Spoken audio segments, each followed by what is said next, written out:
गोष्ट खरी आहे की माझा बाप श्रमलेला आहे, पण माझ्या बापासाठी मी कुठल्याही बापासाठी लेक ही नारळाचं पाणी असते आणि लढणाऱ्या लेकीसाठी माझ्या बापाची कहाणी ही खरंच एक बुलंद कहाणी आहे. मला अभिमान आहे माझ्या वडिलांचा की या वयामध्ये ते कुठलाही स्वार्थ नसताना ते ना मुख्यमंत्री होणार आहेत, मंत्री तर नाहीच होणार कारण ते 4 वेळा तुमच्या आशीर्वादाने मुख्यमंत्री झालेले आहेत ना, केंद्रात मंत्री आहेत, त्यांना काही नकोय. या वयात काय असणार, त्यांना फक्त एकच गोष्ट हवी आहे की या कष्टकऱ्याला शेतकऱ्याला हमी भाव देण्यासाठी शरद पवार लढतात. मला सुरुवातीलाच एक गोष्ट पटकन सांगून टाकायची आहे की मी एक मोठी लढाई लढतेय. आता जुन्नरवाले म्हणतील आमचा काय संबंध त्याच्याशी, तुमचा संबंध आहे, कारण का ही लढाई डायरेक्ट त्यांच्या बरोबर चालली आहे ज्यांनी तुमचा माझा आपला आणि पवार साहेबांचा पक्ष आणि चिन्ह नेलेलं आहे. अशा लोकांच्या विरोधात ही लढाई. मी हे खरं बोलले नसते, मी बोलणारही नव्हते हा विषय, पण त्यांनी मला बोलायला लावलाय. पत्रकारांनो, तेव्हा जेव्हा जाऊन प्रश्न विचाराल ना, माझं पुरं भाषणाचा प्रश्न विचारा, अर्धा विचारू नका. याचं कारण असं की आजही त्यांचं चिन्ह कुठेही लागलं तर त्याच्या खाली लिहिलेलं असतं की हा पक्ष तुमचा नाही, लढाई चालू आहे कोर्टात, ना चिन्ह त्यांचं आहे ना पक्ष त्यांचा आहे, न्याय प्रविष्ट आहे. आणि 4 दिवसापूर्वी मी हे म्हणत नाहीये पूर्ण दिखाना है तो पूरा बाईट दिखाओ, ते तो बिचारा हो म्हणतोय. त्याच्यात कोर्टाने अजित पवारांना सांगितलंय, कोणी सांगितलंय मी म्हणत नाहीये, कोर्टाने अजित पवारांना सांगितलंय की स्वतःच्या पायावर उभं राहायला शिका, शरद पवारांचा फोटो वापरायचा नाही.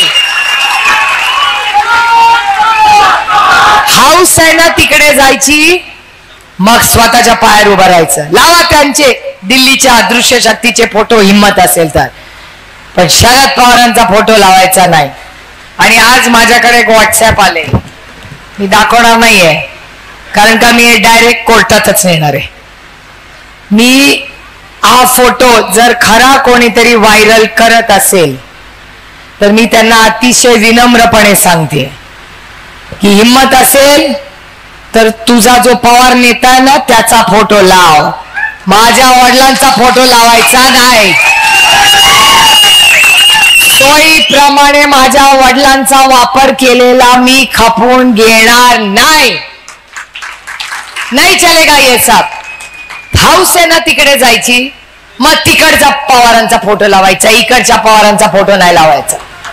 अरे कुठेतरी निष्ठा ठेव रे, दोन्ही दगडावर पाय ठेवशील तर पडशील.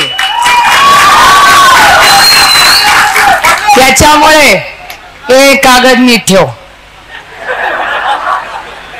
आणि स्क्रीनशॉट काढून ठेव. नको जाऊ दे, त्यांना पण व्हॉट्सअप मिळाला असेल, ते तर आपल्या पुढचे आहेत, त्यांना सगळं माहिती असतं. आणि मी का दाखवत नाहीये, जर उद्यापर्यंत हे बंद नाही झालं तर मी डायरेक्ट कोर्टातच जाणार आहे. मग तो तू 1 वेच निवडून आला. त्याचं कारण असं, मी कधी रडीचा डाव खेळत नाही. एकतर मी मेहनत करून पास करणारी मुली आहे, कॉपी करून पास आपल्या रक्तात नाही. त्याच्यामुळे घडी इथे घडी तिथे इकडे तिकडे हे सब आपल्याकडे येत नाही. हा आला तरी माझा आणि हा आला तरी माझा, ऐसा नाहीये. एकदा एक रस्ता पकडला ना, हारेंगे या जीतेंगे लेकिन लढेंगे, हा आमचा रस्ता आहे. सोयीप्रमाणे सगळेच माझे. तुम्ही माणूस आहात, बटाटा नहीं कि बिरयानी में डालो रोटी में डालो सब जगह चलो, ऐसा नहीं चलता. आणि एक विचाराने उभे राहा, इधर बटेंगे तो कटेंगे च्या इथे जायचं, नाहीतर छत्रपती शिवाजी महाराज, शाहू फुले आंबेडकरांच्या प्रेम करणाऱ्या विचाराशी निष्ठा ठेवा. दोन्हीकडे निष्ठा ठेवता येणार नाही. ही गलिच्छ भाषा तिकडे चालते. आम्ही कटेंगे तो बटेंगे वाले नाही हो, आम्ही प्रेमाचे आहोत. आम्ही सगळ्यांना एकत्र घेऊन जाणारे लोक आहोत. आणि हा देश हा यांच्या कटेंगे आणि बटेंगेने चालणार नाही. हा देश भारतरत्न डॉक्टर बाबासाहेब आंबेडकरांच्या संविधानाने चालणार आहे, यांच्या दमदाटीने नाही. आणि तुम्हाला शब्द मी देते, इथे आपलं तुतारीच वाजणार आहे, त्याच्या मला काय फार चिंता वाटत नाही. त्यांनी एक रेडीचा डाव बिडे करू दे. आता ते माझ्यावर बोलले नाही, ही काय तुझं वय काय. आता पवार साहेब काय तुझ्याबद्दल बोलणार आहे. तेवढी संस्कृती आहे, तेवढे संस्कार पवार साहेबांमध्ये आहेत की आपल्या मित्राचा मुलगा असला म्हणून ते संस्कारी वागतायत, त्याचा चुकीचा अर्थ कोणी काढू नये. त्याच्यामुळे हे जे व्हॉट्सअप युनिव्हर्सिटी फिरतीये ना, करू दे. याचा अर्थच ते की त्यांना ह्यांचा फोटो आजही लागतोय, याचा अर्थ स्वतःहून ते निवडून येत नाही, त्याचा अर्थ तोच झाला. कारण का सुरुवातीला जेव्हा हे सगळं झालं तेव्हा काही लोकांवर मला जरा आश्चर्य वाटलं की ही कशाला तिकडे जात आहेत. काय इडी पिढी पिढा इडा मला नाही माहिती बाबा. मी काय कोणावर आरोप करत नाही, मी कधी केले नाही कधी करणारी नाही. पण आपल्या काय भानगडीच नाहीत, त्याच्यामुळे आपल्याला जागेवर स्थिर राहायला काय प्रॉब्लेम येत नाही. आणि मी विरोधी पक्षात असले तरी माझ्या मतदारसंघातली कामं होतात. त्याच्यामुळे विकासासाठी इकडे पळ तिकडे पळ मला करायला लागत नाही. आणि मी कोणाच्या धमकीला घाबरत नाही. त्याच्यामुळे ही जी पळापळ जुन्नर मध्ये झाली आहे, आणि मी खरं कशालाही जुन्नरला भाषण करते. जुन्नरकर आदरणीय पवार साहेब म्हणतील त्यालाच मतदान करणार. त्याच्यामुळे पवार साहेब कुणाच्या सभेसाठी आले. तुतारीच्या. जेव्हा पवार साहेब सगळ्यात अडचणीत होते तेव्हा जुन्नर मध्ये पवार साहेबांबरोबर कोण उभं राहिलं, हे सगळे उभे राहिले. मी तुम्हाला शब्द देते, खूप लोकांनी त्याग इथेच तुमच्यासाठी केलाय. खूप लोक इच्छुक होते, खूप लोक इच्छुक होते, ज्यांचा सगळ्यांचा मान सन्मान हा शब्द मी तुम्हाला देते. आणि सगळ्यात जास्त तुम्हाला देते, सत्ता आल्यानंतर या राज्यात आपली सत्ता आल्यानंतर पहिलं सत्तेचं पद आणि मान सन्मान कुणाचा या राज्यात होईल तर तुमचा होईल. हे रेकॉर्ड करून ठेवा माझ्या बाजूला. कारण का हो, माझा सगळ्यात जास्त प्रेम हे विश्वासावर असतं. एक वेळ प्रेम कमी झालं तरी चालेल, पण विश्वासघात होता कामा नये. आणि आता जे झालेलं आहे ना या राज्यात, तो विश्वासघात झालेला आहे. आणि डरना यार, जो त्यांना घाबरतो तो आपलं काय करणार कधी. माझा प्रॉब्लेम लढायची त्यांची काय माहितीये का, प्रेमाने गेले असते ना तर मला काय प्रॉब्लेम नव्हता. घाबरून गेले ना तर मला प्रॉब्लेम. डरणं म्हणाय, अरे त्यांनी पक्ष मागितला असताना पक्ष चिन्ह सगळं देऊन दिलं असतं, काय प्रॉब्लेम आहे. माझ्या आई वडिलांनी मला शिकवलंय, बऱ्यापैकी मेंदू आहे, सगळं हात पाय चालतंय. शून्यातून विश्व उभं केलं असतं, सत्ता आणून वडिलांच्या पायाजवळ ठेवली असती आणि सांगा आता आदेश करा काय करायचं. अहो, आणि मी त्यांच्यावर टीका करायला नाही इथे आले, माझ्यावर संस्कार झालेलेच. वल्लभशेठ बेंडके माझ्या वडिलांबरोबर सुखदुःखात राहिले हे मी विसरले नाही. आणि हो, 5 वर्षाचे एडी फॉर्मवर शरद पवारांची सही आहे, ते विसरले असतील पण मी नाही विसर. हे दुर्दैव आहे की आज काय झालेलं आहे राज्यात. या राज्यामध्ये ते तर झालंच आहे, पण ती आता परत कधीतरी ती येऊन कथा सांगेन. सगळ्यांना माहितीये पक्ष फोडले, काय झालं काय झालं काय झालं. मगाशी कोणीतरी 1500 रुपयाचा उल्लेख केला. एवढ्या महिला बसलाय, प्रत्येकीला वाटतंय ती लाडकी बहीण आहे. या राज्यातली सगळ्यात लाडकी बहीण मी आहे. बरोबर आहे की नाही. लोकसभेपर्यंत नव्हते, आता झाले. आणि ते प्रेम माझ्यामुळे नाही वाढलं, तुमच्यासारख्या मायबाप जनतेने झालं. जे शिरूर आणि बारामती लोकसभा मतदारसंघात अशी तुतारीचा दणका दिला की बहिणीच लाडक्या झाल्या की ती लगेच म्हणायला लागली चलो बहिणी लाडक्या 1500 1500 1500. आणि माझ्याबद्दल तर काय म्हणतात, मी जेव्हा म्हणते 1500 रुपये दिले, 2200 रुपयाचा तेलाचा डबा आणि आमच्या खिशात 1500 रुपये द्यायचे आणि 2200 रुपयाचा तेलाचा डबा काढला, केवढी महागाई. मग माझ्यावर टीका करतात, ओ ही तर सोन्याचा चमचा घेऊन जन्माला आली, हिला काय 1500 रुपयाचं ते. हो सार्थ अभिमान आहे मला, हो मी सोन्याचा चमचा घेऊन जन्माला आले, पण माझ्या आजी आजोबांच्या सोन्याचा चमचा आहे, तो ईडीचा चमचा नाहीये, सोन्याचा चमचा आहे. माझ्या 6 बांगड्यात ना हातातल्या या शारदाबाई पवारांच्या आहेत. बाई जेव्हा गेल्या ना त्यांच्या हातात या ओढल्या माझ्या आईच्या वाटणीत आल्या, त्या आज मी रोज घालते, कारण का मला ताकद देते. कारण का आमच्या बाईंनी आम्हाला घात झाला ना तर रडायला न शिकवला, आम्हाला लढायला शिकवलेलं आहे. म्हणून ही सुप्रिया सुळे लढते होते. काय मला हवं होतं, सुखात जगत होते. एक लोकसभेचं तिकीट मागत होते, एक. कुठला सत्तेचं पद, मला काय त्या सत्तेचा मोह नाही, जन्मापासून सत्ता बघितली. मला नाही लागत 4 गाड्या पुढे मागे येते ताम जाम, मेरे को मला तर अजिबातच आवडत नाही. ते साधं राहावं, मजेत करावा, लोकांची सेवा करावी, तुमच्या आयुष्यात एक चांगला बदल घडवावा. रात्री आपल्या पांडुरंगाला थँक्यू म्हणून झोपायचं, सकाळी उठल्यावर रामकृष्ण हरी म्हणायचं आणि कामाला लागायचं. आणि आता काय म्हणतात आमचे अमित शाह आमचे नवीन लाडके देवाभाऊ, नाव बदललंय आता, देवाभाऊ म्हणतात ना आजकाल. आमच्या देवाभाऊनी काय सांगितलं, पक्ष सुप्रिया सुळेंमध्ये फुटले. माझा काय संबंध, म्हणजे ह्यांच्यामुळे पक्ष फुटला, यांच्या आकांक्षांमुळे. कुठली माझी आकांक्षा, जरा काढून बघ. गेल्या 25 वर्षात पक्ष स्थापन झाल्यापासून सत्तेत मी होते का ते, उपमुख्यमंत्री मी झाले का ते, एकदा नाही 4 वेळा उपमुख्यमंत्री पक्षाने केले, 4 वेळा. ते कोण मला माहिती नाही बाई, आता ते मला काय माहिती नाही बाई. पण मला एका गोष्टीचं सांगा, पक्ष कशामुळे फुटलाय सगळ्यांना माहिती. कोण कोणाबरोबर गेलं आलं हे नाही बघायचं. ही लढाई त्याची नाहीच आहे, ही लढाई तत्वाची लढाई आहे, ही शेतकऱ्यांची लढाई, महिलांची लढाई आहे, आज महाराष्ट्रावर होणाऱ्या अन्यायाची लढाई आहे. मी घरी जाते ना तेव्हा माझी आई म्हणते काय भाषण केलं, म्हणलं का, लोक तर टाळ्या वाजवत होते. ती म्हणली जाऊ दे का तुझं भाषण, त्या महागाईचं बोल आधी, तुमचं सरकार आल्यावर महागाई कमी करणार असाल तर आम्ही मतदान करणार, आधी महागाईवर शब्द द्या. हा विषय आज आहे. मला बाहेर सांगा काय महागाईचा प्रश्न आहे का नाही. अहो माझंच सांगते तुम्हाला, लांबचं कशाला. आमच्याकडे माझ्या सासरी दिवाळीत पद्धत आहे, एवढे मोठे स्टीलचे डबे घेऊन माझ्या सासरी जायची पद्धत आहे. दिवाळीच्या आदल्या दिवशी एवढे मोठे नवीन स्टीलचे डबे आम्ही विकत घेतो, थर लावतो, त्याच्यात कागद लावतो आणि आमच्या नंदेकडे जातो. माणूस लागतो बरोबर एवढे डबे घेऊन जायला. यावेळेस मी गेले, माणूस लागलाच नाही, एवढीशे डबे घेऊन गेले ट्रे मध्ये. सासू शेवटी नणंद असते काय, सोडते का मला म्हणते का ग एकटीच आली. मला वाटलं नवऱ्याबद्दल विचारते. म्हणले अहो 1 तासाने येतोय. म्हणलं नाही एरवी, म्हटलं नाही एवढंच आहे.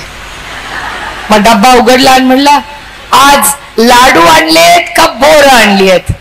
म्हटलं लाडूचे बोरं नाहीयेत. तर मी म्हणलं काय झालं. ती म्हणली एवढे छोटे कसे काय डबे झाले. म्हटलं बेसनचा भाव, तेलाचा भाव, साखरेचं काही बोलत नाही बाई मी. आपल्याला आपल्या बाबाला निवडून आणायचं. मला खरंच सांगा महागाई झाली का नाही. दिवाळीत नेहमी इतका फराळ केला का, नाही केला. आणि वाईट एका गोष्टीचं वाटतं, तो कापूर पण एवढा महाग झाला. एवढंस ते पेलं पाकिट 100 रुपयाला मिळतो. आरती करताना पण तुकडे करून करून आरती करतो. आधी पूर्ण पट्टी करून अशी आरती करायचो, आता तुकडे तुकडे करून पटपट पटपट आरती करते. कारण का कापूर पण महाग झालाय. काय सांगायचं तुम्हाला. प्रचंड महागाई आणि प्रचंड बेरोजगारी. आणि या बेरोजगारीला जबाबदार कोण आहेत, ही लोक आहेत.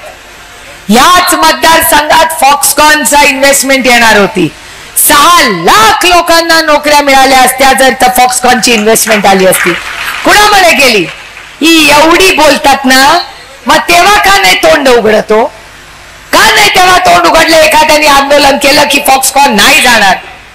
मी तुम्हाला शब्द देते की महाविकास आघाडीचं सरकार आल्यानंतर प्रत्येक इन्व्हेस्टमेंट जी येईल ती महाराष्ट्रातच राहील आणि स्थानिक मुलालाच नोकरी मिळेल.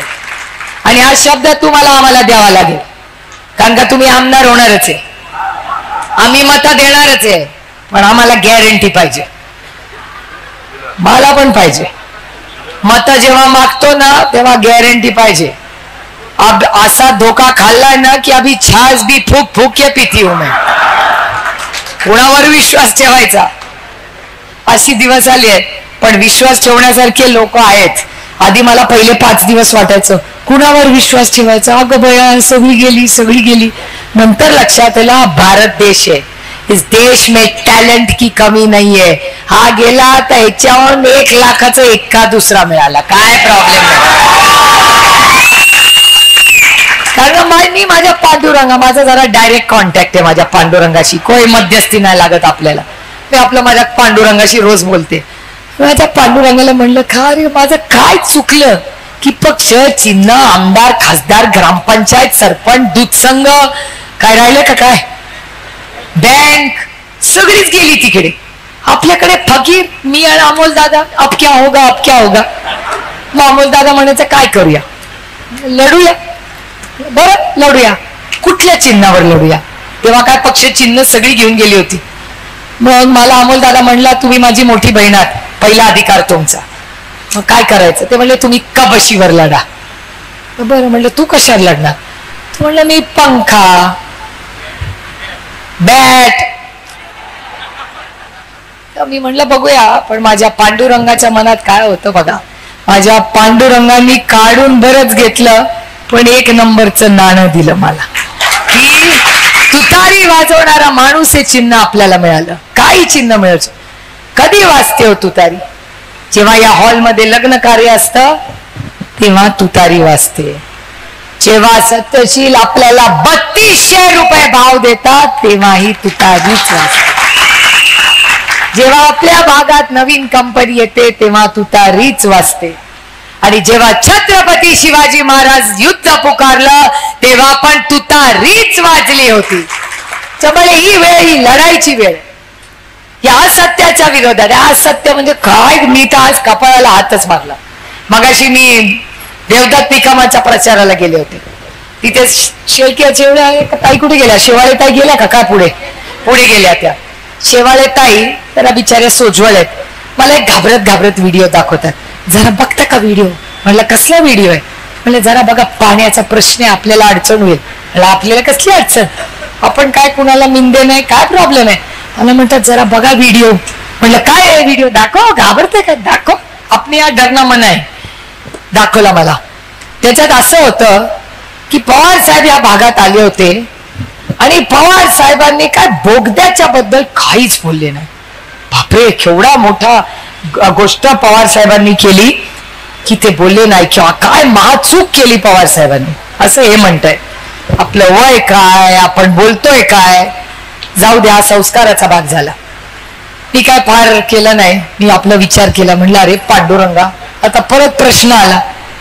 आता हे पवार साहेबांनी काय भाषण केलं आता माहिती नाही आपल्याला. आपल्या पक्ष अडचणीत आला का.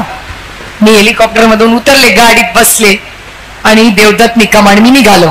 तर म्हणलं अरे काय सांगू तुम्हाला काय झालं. म्हणलं काय झालं. आपलं बोगद्याचं. म्हणलं कपाळाला हात मारला. म्हटलं का अडचण झाली का आपली सीट अडचणीत. नाही म्हटलं माझा पांडुरंग एकदम बेस्ट आहे तो. विचारलं काय झालं. ते म्हणले अहो इकडचे शेजारचे नेते असं म्हणाले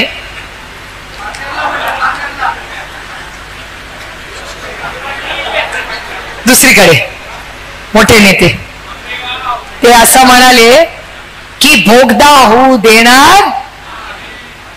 ठीक आहे नको तर नको. पण त्यांचेच मोठे नेते नगरला गेले आणि काय म्हणाले बोगदा होणार होणार होणार. माझ्या पांडुरंगाची इच्छा.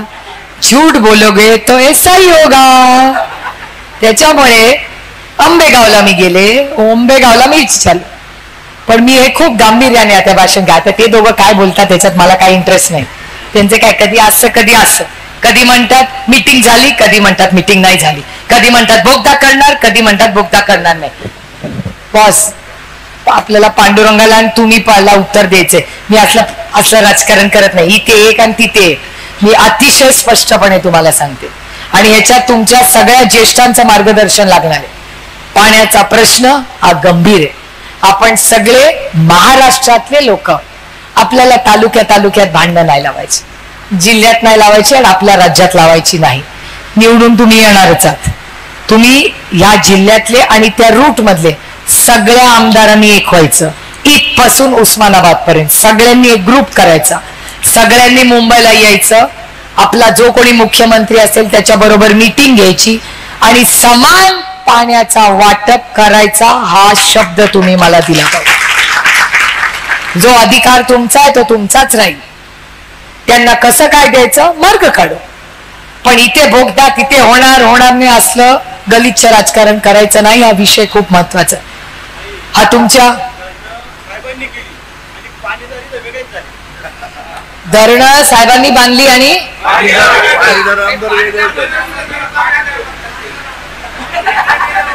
अरे संगतीचा प्रॉब्लेम आहे. प्रॉब्लेम काय होता, ती सगळी जेव्हा आपल्याकडे होती ना तेव्हा चांगली होती, कारण का साहेबांच्या बरोबरीने असायची. सगळ्या साहेबांचा जीव होता, त्यांच्यावर प्रेमाने वागायची. आता मावशी तुमचं नाव काय? तुमचं नाव काय? हा नाव काय? मंदाताई. मंदाताई आपली पोरं, तुम्हाला पण पोरं किती आहेत? 2 मुली, मला एक मुलगा आणि मुलगी. आता मला खरं सांगायचं की आपली पोरं जेव्हा बाहेर जातात, मित्र मैत्रिणींबरोबर येतात, आपण लक्ष ठेवतो की नाही? म्हणून पोराची संगत चांगली झाली पाहिजे. जो मुलगा पहिला येतो त्याच्याशी मैत्री कर, म्हणजे तू पण अभ्यास करशील. जो इथे तिथे मोटरसायकल फिरत बसतो म्हणजे नापासच आपलं पोरग, बरोबर की नाही? मग आपण संगतीवर आईचा कसा लक्ष असतं तसं साहेबांचं लक्ष असायचं वडील म्हणून सगळ्या पोरांवर. संगत चांगली असते. ती सगळी तिकडे गेली, माँ का लाडला बिघड गया. ती असलं बोलायला लागली. एकत्र होतो तेव्हा बोलायची काशी. ती संगतीचा प्रॉब्लेम आहे. ती देवा भाऊ कसा बंदूक घेऊन फोटो देतय बदलापूर. हा बदल्यानी देश चालत नाही. आणि या राज्याच्या गृहमंत्र्यांनी बंदूक घेतलेली तुम्हाला चालेल का? हा कैलासवासी RR पाटलांचा महाराष्ट्र आहे. इथला कुठलाही मंत्री हातात बंदूक घेणार नाही. काय चाललंय? या संगतीचा प्रॉब्लेम आहे. ही सगळी संगत झाली आणि अशी बोलायला लागली. परवा संगत कशी वाईट असते बघा. ते कोण मंत्री होते हो केंद्रात, काय त्यांचं नाव? हा कसं कळलं बघा. लाथ मारली की नाही? संगतीचा प्रॉब्लेम आहे. हा बघा कसं संगतीचा प्रॉब्लेम. ती आपली शाणी होती, तिकडे गेली आणि अशी वागायला लागली. लाथ मारलेली चालेल का? आपल्या 2 वर्षाचा चुकून पाय लागलात आपण म्हणतो चपटा पोरांना मारतो आणि पाया पडतो. ती बघा कशी. एखाद्याला चुकून पाय लागला तर तुझं नाव काय बेटा? स्नेहा. जया. आमची जया काय म्हणते? आपली जया की एखाद्याला चुकून पाय लागला तर आपण पटकन नमस्कार करतो. आणि हे तर कार्यकर्त्यांना लाथा मारतायत, ही त्या भारतीय जनता पक्षाची संस्कृती. आणि असल्या लोकांबरोबर तुम्ही जाणार. दुसरा काय म्हणतो तो धनंजय माडिक. तो पण संगतीचा प्रॉब्लेम. आपल्याकडे होता, चांगला होता. तो भारतीय जनता पक्ष मुन्ना बिघड गया. तिकडे जाऊन काय केलं तर बायकांना धमकी दिली की 1,500 रुपये घेतले आमच्याकडून. ह्याच्या काय खिशातले पैसे? आम्ही टॅक्स भरतो त्याच्यातून, तुम्ही टॅक्स देता त्याच्यातून 1,500 रुपये येतात. आणि काय म्हणतात, गेला तर फोटो काढ नाही ते त्यांनी पाठवावं. भारतीय जनता पक्षाचा माणूस हिम्मत आहे तर काढ. प्रत्येक महिलेचा फोटो काढ. तुझा कसा कार्यक्रम पोलीस स्टेशनला करते दाखवते. ही शब्द तुम्हाला देते की त्यांनी 1,500 रुपये दिलेत लाडकी बहीण म्हणून. आपण पुढचा टप्पा गाठतोय. तुम्ही एक शब्द द्या मला की या भागाचं आमदार झाल्यानंतर या प्रत्येक महिलेला सन्मानाने नुसतं लाडकी बहीण नाही, ती महालक्ष्मी म्हणून प्रत्येकीचा सन्मान तुम्ही करा. आणि नुसता सन्मान होणार नाही उद्धवजी आज तुम्ही इथे बसलाय, उद्धवजींनी शब्द आम्हाला दिलाय की पुढचे 5 वर्ष सगळ्या ज्या मूलभूत गोष्टी आहेत त्याचा भाव स्थिर राहील, महागाई आम्ही होऊ देणार नाही. कंटाळ येतो महागाई, बेरोजगारी आणि भ्रष्टाचाराला. तुमचं राजकारण चालू राहील. तुमचे 50 खोके एकदम ओके, आमच्याकडे ना खोके ना ओके. महिलांनो मला खरं सांगा ग, आता बघा या नापास होणार आहेत, मी ऍडव्हान्स सांगते. मला 100% माहिती भाऊ, तुम्ही बघा नापास होणार. मी प्रश्न विचारते, खोक्याचा अर्थ काय ग? त्या बघा खालीच बघतायत.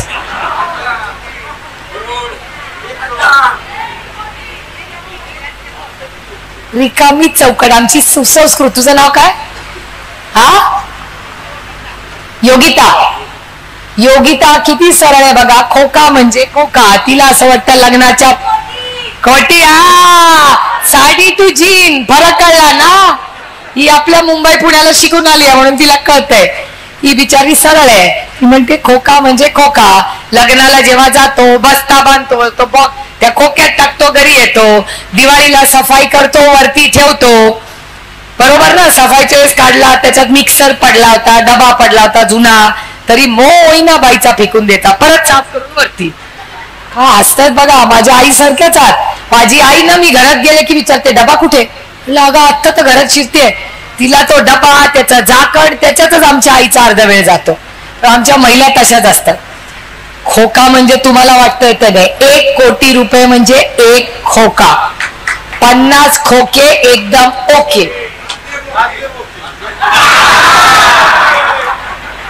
आता 50 खोके गुणिले 40 आमदार किती पैसे?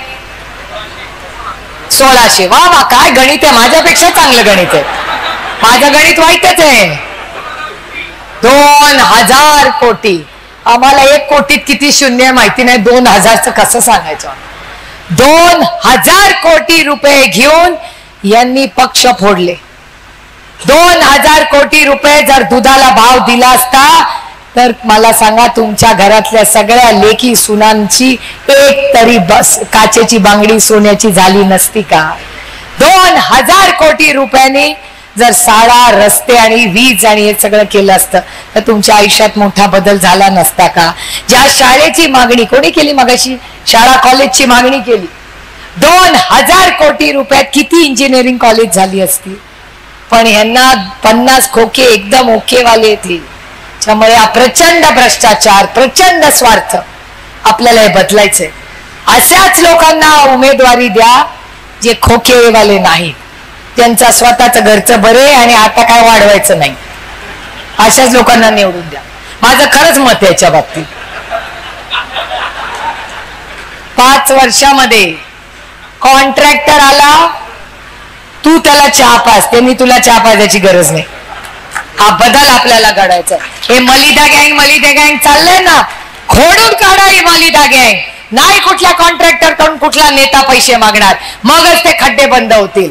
मी कॉन्ट्रॅक्टरची बाजू घेत नाही, पण मी भाषण करताना सुदामाप्पा इंगळे तुम्हाला माहिती असतील. सुदामाप्पा इंगळेंनी तुमच्या सगळ्यांबरोबर कामही केलं असेल. मी भाषण करत होते कॉन्ट्रॅक्टरच्या विरोधात, सुदामाप्पा उठले आणि म्हणाले हो ताई बस झालं तुमचं भाषण, फार कॉन्ट्रॅक्टरच्या विरोधात बोलताय. म्हटलं का नाही बोलणार, आमच्या रस्त्यांना खड्डे मध्ये पाठ दुखायला लागली. मला म्हणतात नाही आमची चूक नाही, मी पण एक छोटा कॉन्ट्रॅक्टर आहे. आम्ही कॉन्ट्रॅक्टर पैसे खात नाही, जर फाईल बरोबर पैसे द्यायला लागतात ना म्हणून खड्डे येतात. तुम्ही खाणं बंद करा, आम्ही रस्त्यातले खड्डे बंद करतो. तो दिवस आणि आजचा दिवस मी कॉन्ट्रॅक्टरला नाव ठेवत नाही. या नेत्यांनी हा बदल घडला पाहिजे. हा बदल आपल्याला घडवायचा आहे, परिवर्तन घडवायचं आहे. तुम्हाला हमी भाव देण्यासाठी परिवर्तन घडवायचंय, महागाई कमी करण्यासाठी, भ्रष्टाचार कमी करण्यासाठी, तुमच्या अधिकारांसाठी. कुठला अधिकार यांनी घेतलाय? यांचं काही एक तर पक्ष इथून चालत नाही, दिल्लीवरनं पक्ष चालतो. सगळे निर्णय दिल्लीत होणार, मग दिल्लीतच जाऊन पक्ष काढा नाही, इथे कशाला घेताय? त्यांच्या पक्षातला उमेदवार पण दिल्ली ठरवणार. अरे हे कुठले स्वाभिमानी मराठी माणसं. मग आम्ही परवडले. मग मी आणि अमोल कोल्हे जेव्हा लढलो, कोणाला माहिती होतं तुम्ही एवढं भरभरून मतदान करणारे? बाहेर यायला लोक घाबरायचे. खरं आहे की ना मला सांगा. तुम्हाला त्यांना माहिती होतं, आम्हाला दोघांना कुठे माहिती. मी आणि अमोल कोल्हे ठरवलं होतं कुछ भी करेंगे स्वाभिमानाने लढेंगे. हारलो तरी चालेल, कारण का इतिहास पळपुट्यांचा लिहिला ना जात नाही, लढवय्यांचाच इतिहास लिहिला जातो. त्यामुळे इथे परंपराच आपली आहे. मला वाटलं नवीन काहीतरी बोलताय, मी घाबरले, कारण का काही ठिकाणी नवीन चाललंय. आपण म्हणतो ना रामकृष्ण हरी वाजवा तुतारी, परवा एक वेगळंच बोललंय. मला म्हणतोय काय 7-12 वाचवा तुतारी वाजवा. मी तर घाबरले ना, परत सांगते 7-12 वाचवा तुतारी. आता तसलं इथे नाही ना काय होत ना. आता जरा असल्या सगळ्या लोकांना आता घरी पाठवायची वेळ झालेली आहे. नवीन सुशिक्षित सुसंस्कृत एक सेवक म्हणून आता आम्ही गाड्यांच्या मागे पळणार नाही. काळ बदललाय. आमदारांनी आमच्या मागे पळायचं, आम्ही नाही आमदाराच्या मागे पळणार. खासदाराबद्दल पण तसंच, नाही तर तुम्ही म्हणाल आमदारांना पळवायला लावतो. आमदार आणि खासदार आम्ही एक टीम असतो, आम्ही टीम आहोत. आणि मगाशी कोणीतरी म्हणलं त्या व्हिडिओ मध्येच आहे की केंद्रातून तुम्हाला निधी हवा असेल तर आम्हीच लावू. कोणी म्हणलं? आमची सगळी कामं होतात. कारण अमोल दादा कोल्हे जेव्हा संसदेत उभे राहतात, अदृश्य शक्ती पण बघते आता बाबा काय बोलणार.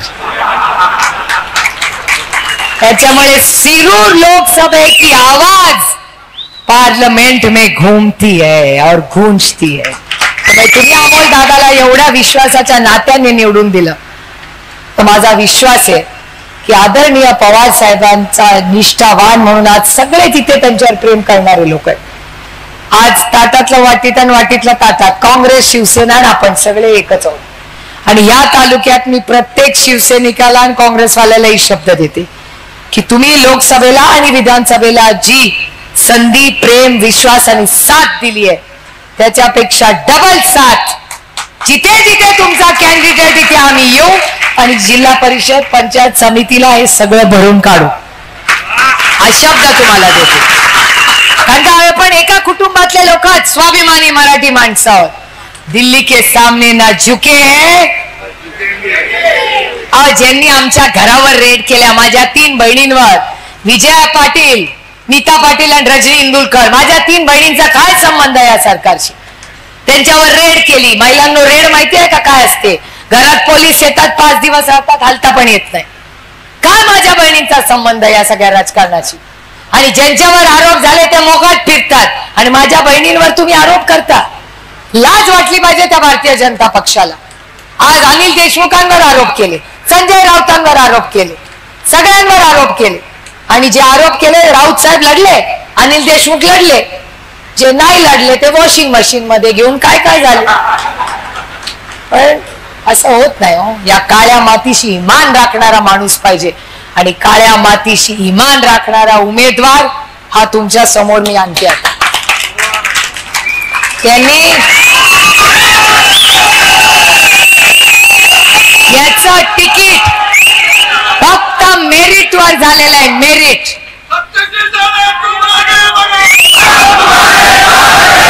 ये गूंज मुझे 20 तारीख के बाद 23 को सुननी है. मला हे बटन दाबताना तुतारी जोरात वाजली पाहिजे. नुसत्या घोषणा करून चालणार नाही. रात्र वैरेची येतील, पता नाही काय काय देतील, सगळं घ्या. तू टाळ्या बाजू नको. तुला काय वाटलं मी म्हणते चहा कॉफी? बरोबर कळलं ना तुला? एकदम स्मार्ट आहे, भारी आहे. आपण युवती काँग्रेसमध्ये घेऊन टाकू तिला. झालंय आता ते व्हिडिओ पाठवा. मी सांगते रात्र वैरेची आहे.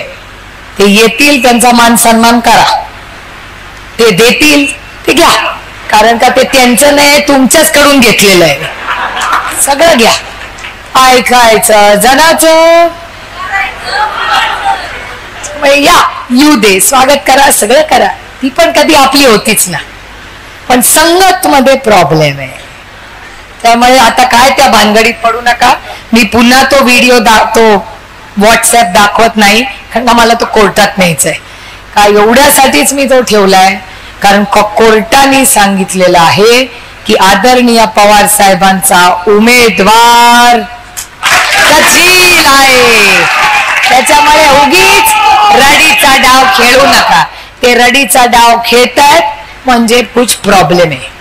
त्यामुळे खेळू दे त्यांना रडीचा डाव. आपलं बटन आहे 2 नंबर म्हणजे काय? पाणी, रस्ता, वीज, न्याय, सेवा. लक्षात ठेवा. आपल्याला काय पाहिजे जुन्नर मध्ये? आपल्याला पाणी पाहिजे, आपल्याला रस्ता चांगला पाहिजे, आपल्याला न्याय पाहिजे, आपल्याला चांगली वीज पाहिजे आणि आपल्याला चांगली सेवा करणारा आपल्या हक्काचा आमदार पाहिजे. त्यामुळे आपण इथे तिथे बघायचं नाही. 2 नंबरचं आपलं ठरलंय. 2 नंबरला तुतारी वाजवणारा माणूस. लक्षात ठेवा. नुसतं तुतारी तुतारी तुतारी करू नका. आता ते शिवसेनेचं काय? शिवसेना नेते यांनी माघार घेतली याचे आभार. अरे ऑफकोर्स. अरे एक तर बिना चष्मेनी काय दिसत नाही. प्रॉब्लेम होऊन बसलाय. ये भी गोदरेज की जवानी. आता काय करायचं?